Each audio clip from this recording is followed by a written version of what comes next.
Good morning, YouTube. Welcome to the channel. My name is Will, Lotus, Enzo.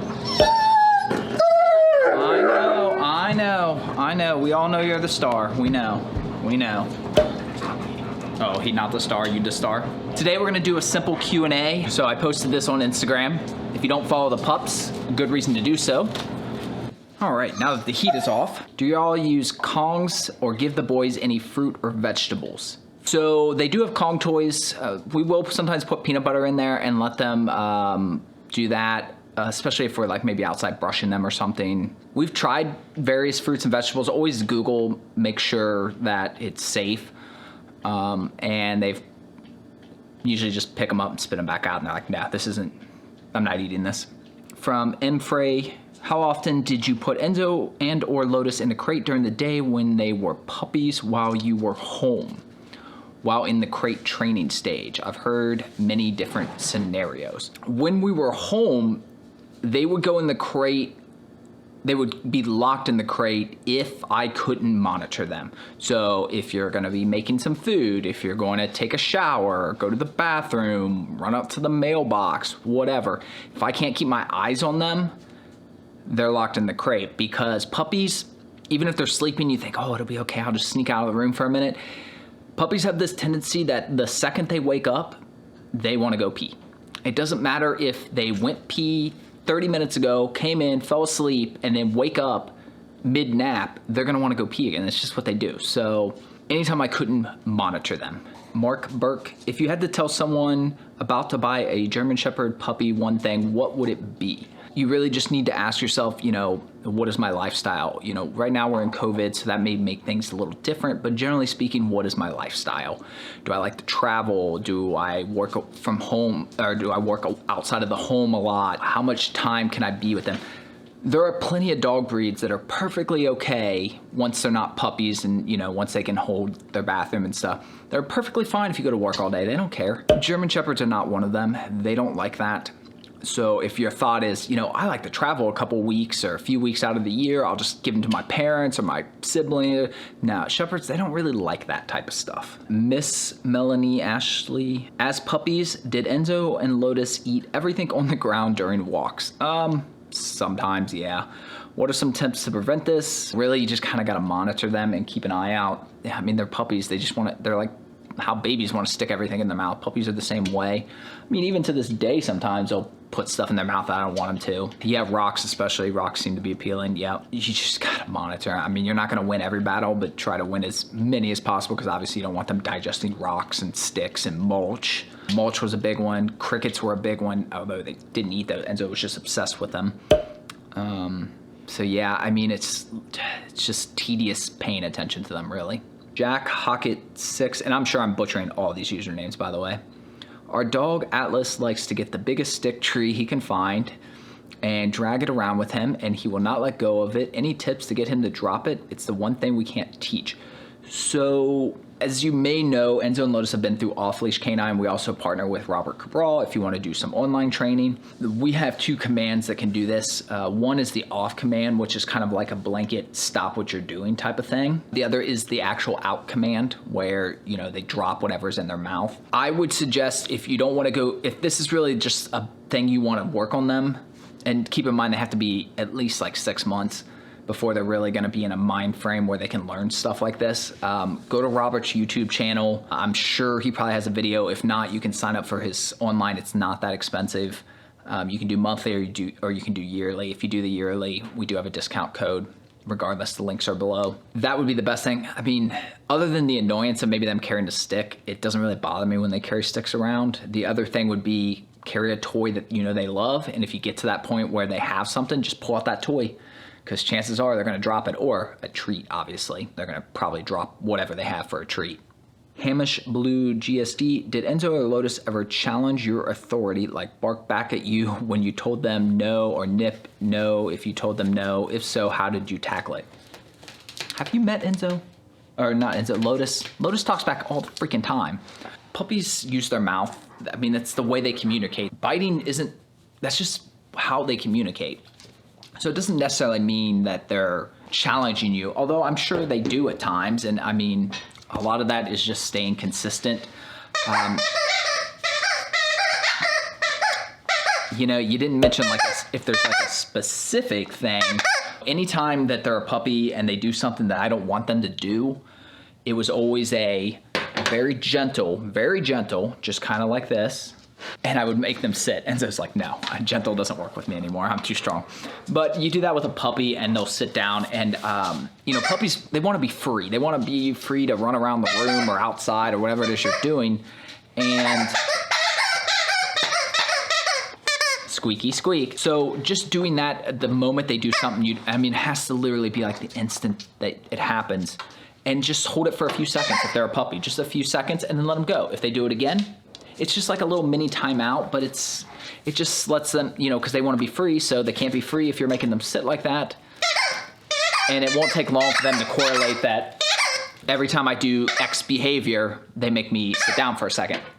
That can also work with a crate. If you happen to be near the crate, now if they do this behavior and you're up in your kitchen, you can't like take them downstairs and put them in the crate. Like, no, that's not. But if you happen to be like right next to the crate, you can put them in. I don't even lock the door, I just close it and hold it closed. Wait just a few seconds and then let them back out. If they do it again, right back in, right back out. Mup G93, what's Teal's favorite music genre? I think Enzo likes jazz and Lotus likes heavy metal. I don't know. Calming music is usually pretty good. I'll do like some acoustic stuff, especially for Lotus when he's anxious and there's like storms outside. I'll put on some music to kind of help block it out. And I'll usually go for more like acoustic type stuff. Ash B. Sari, I am super nervous to have a baby. I am not pregnant, but would like to one day. I am nervous my German Shepherd may be jealous and not like the baby. I know you don't have a baby, but any ideas on how to prepare or tips for this situation? You're right, we do not have a baby, so I would say this, that generally speaking, from what I've read and seen in life, they're usually pretty open to babies. You know, to them it's just a new member of the pack, and I don't think they're really gonna get jealous. I can't speak from experience, but I don't think I would stress too much over that. To be honest, there's so much that comes with a baby that's probably just farther down the list. Shay Nallery, did your pups bite a lot when they were puppies? Yes. When do they grow out of that phase? Like I said a minute ago, you know, puppy biting in general, I mean, they use their mouths for everything. That's how they communicate. We have a puppy biting video. I'll link it below or I'll put it up on the screen. But really, you just got to teach them. You're not trying to teach them not to bite per se, because you don't want to teach them that they can't use their mouth. You just got to teach them to be gentler. So Enzo's really good about like if I hand him a treat, he'll take it real gently. Every once in a while, he'll be like so worked up and excited that he'll accidentally do a little too hard. Lotus gets excited often, so I always have to tell him easy, and it sucks and it hurts, but the way I taught him is I would hold that treat like my life depended on it, so that when he did that, if he didn't do it easy, I didn't let go. And then I would say easy and do it again. And I mean, it was, you know, he never drew blood or anything, but that's how he picked up on it. Like, okay, now he comes up and he's real gentle about it. Like I said, watch the biting video. I think that'll be helpful. It's just a lot of practice, really. Kenny Nathan, what are the Pups' favorite treats? I don't like them, but probably greenies. Enzo especially is obsessed with those things. I don't think they're the most healthy, and I don't think they do crap for actually cleaning their teeth. If you want to clean their teeth, just get a good antler. Greenies is probably one they're just obsessed with. I stick with training treats. I used to use Blue Buffalo. I've kind of migrated away from them a little bit. I forget which ones I'm using now. I'll link it below. Mega Patel 10, do Enzo and Lotus bark and go crazy when guests come over? Mine goes nuts and no one will want to come over. He is fine after 5 minutes and gets to know them, but the first initial greeting is stressful. So again, this kind of comes back to the psychology of why they do some of the things they do. You have to understand, and we get this a lot when it comes to like, oh, they bark every time the mailman comes. So think about it from their point of view. They hear something coming.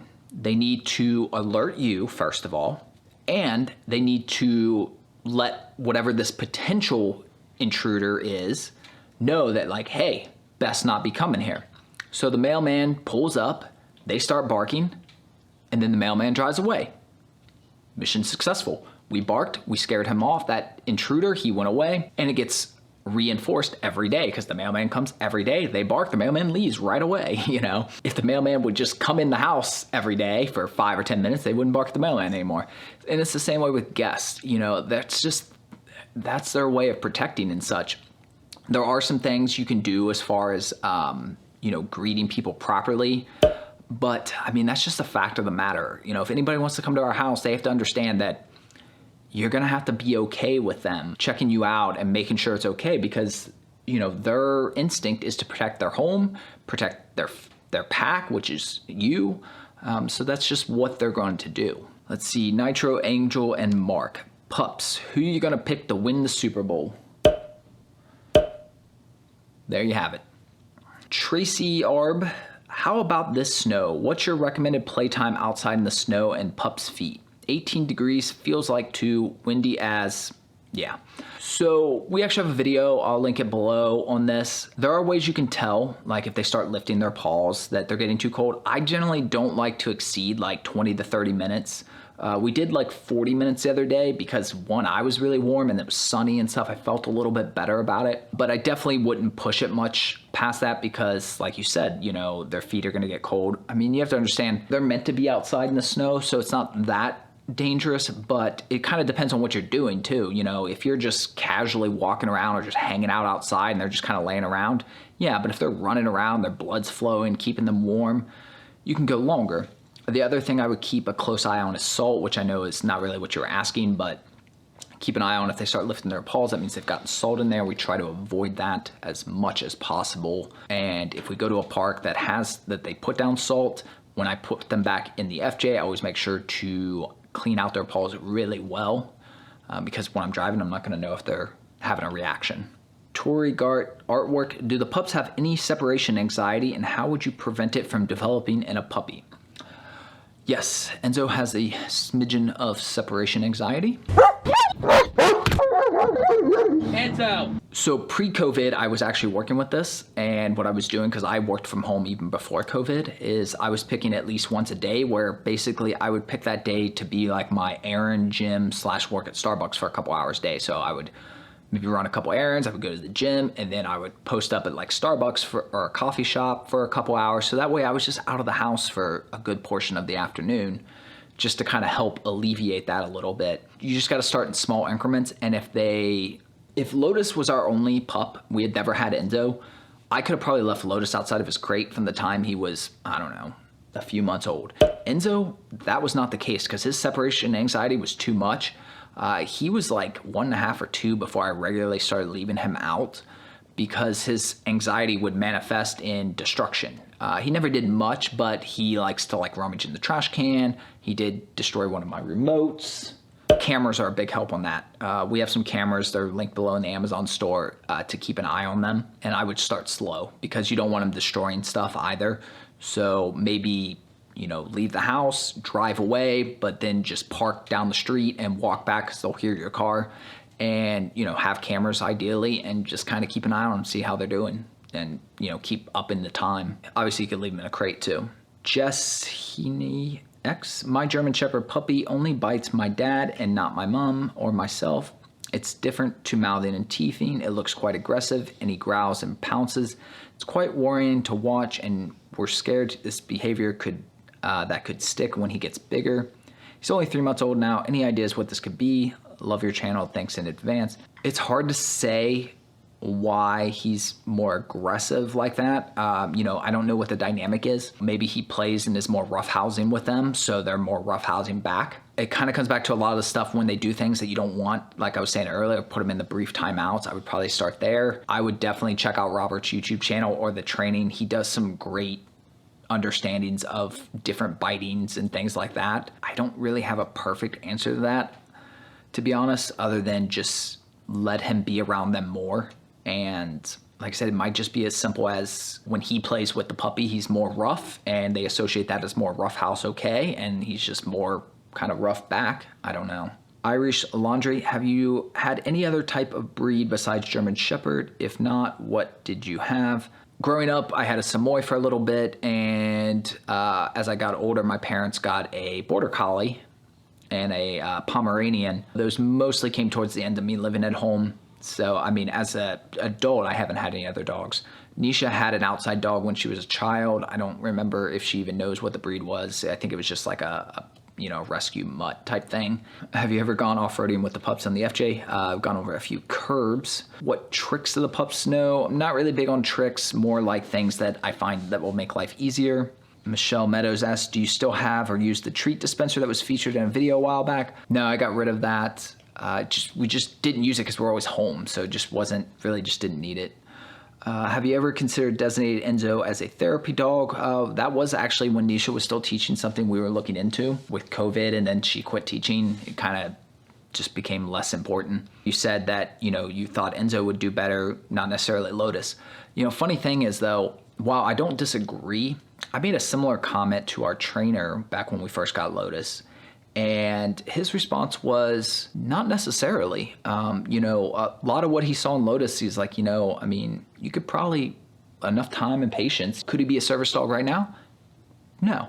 Maybe in a few years, if that was a goal, yeah, possibly. So I think it's important to just like you wouldn't do it to a child or anything, like don't assume they can't do something.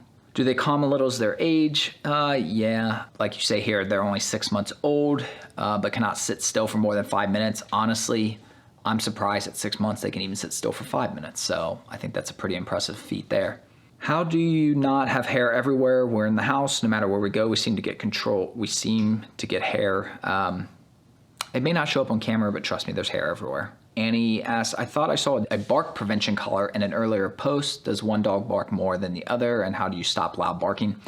So we don't like to take their voice away. We've never had a bark collar. It's something I've been considering only for when in the car, because Lotus obviously was reactivity. Sometimes we could just be driving down the road and he'll see a dog and start barking.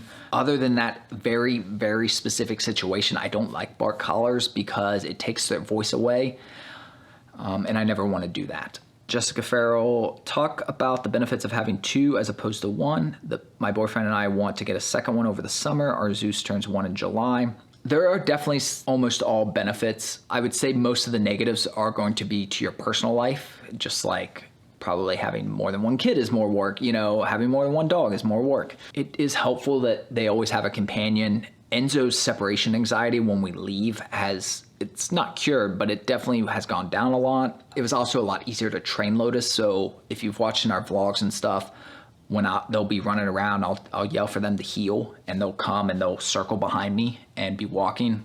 So if you've seen that, I never actually taught that to Lotus. He learned that just by, I would tell Enzo to heel before Lotus even knew, and he would just, okay, cool, this is what we're doing. And so, there's definitely some huge benefits to that. As far as negatives, I don't know that I really see any direct negatives other than like Lotus's reactivity has on occasion rubbed off a little bit on Enzo. Enzo never ever barked in the FJ. Now on occasion, Enzo will bark. So that's kind of one of those reasons too why I've been mildly considering getting a bark collar just for in the FJ, because I don't like Enzo picking up that behavior. But overall, mostly positive. So we're gonna go ahead and wrap this up here.